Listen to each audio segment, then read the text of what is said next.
Hey, I'm Vera. In this video, I want to offer a whole new perspective on time management. Specifically, I want to do three things. I want to talk about the advice to manage your energy, not your time.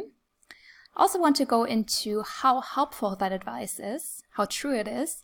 And lastly, I want to give you a quick, actionable process for putting that into practice. So let's begin. The advice to manage your energy, not your time, came out of a Harvard Business Review article published in 2007, and it had the same name, Manage Your Energy, Not Your Time, by Tony Schwartz and Catherine McCarthy. And they basically argued that time is a finite resource, energy isn't. And so instead of focusing on time management, how do we spend our time, it's maybe more helpful to focus on how our energy level is. And that's where this whole concept of focusing on energy management over time management comes from. So let's look into how helpful and how true that advice really is. If you look at your own life, you probably have had times when you've been super productive and maybe got the whole priorities for the day done in 2 hours. And maybe there were other days when you didn't get anything done, really. And if you look at those days, you'll probably notice that a key difference was the energetic state. So I think from that perspective, it is very, very true that energy management is more important than time management. Of course, that doesn't necessarily mean that we should stop time management altogether, because often how we manage our time has an impact on our energy. So for instance, to give you an example, let's say when it comes to having a bunch of different phone calls, the way you schedule those phone calls or those meetings is fundamentally a time management question. But that time management has an impact on your energy.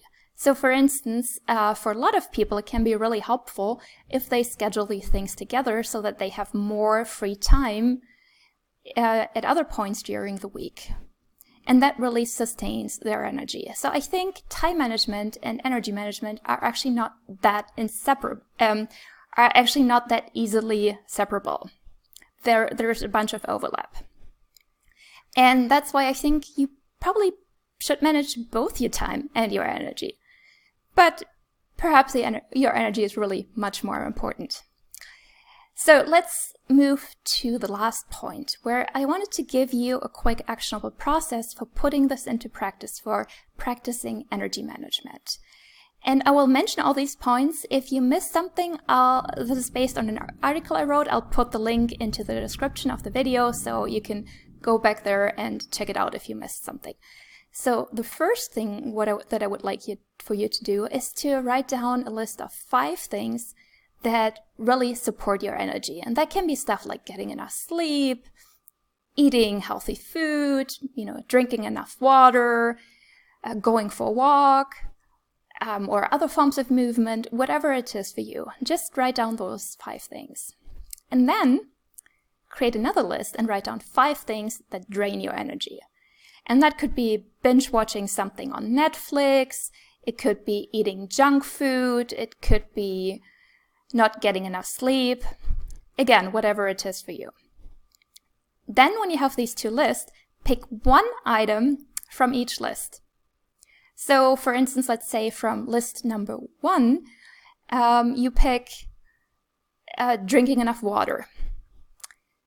And then from list number 2, maybe you pick binge watching shows on Netflix. And then decide on one small change that you can make in each of these areas. So for instance, let's say you want to drink enough water.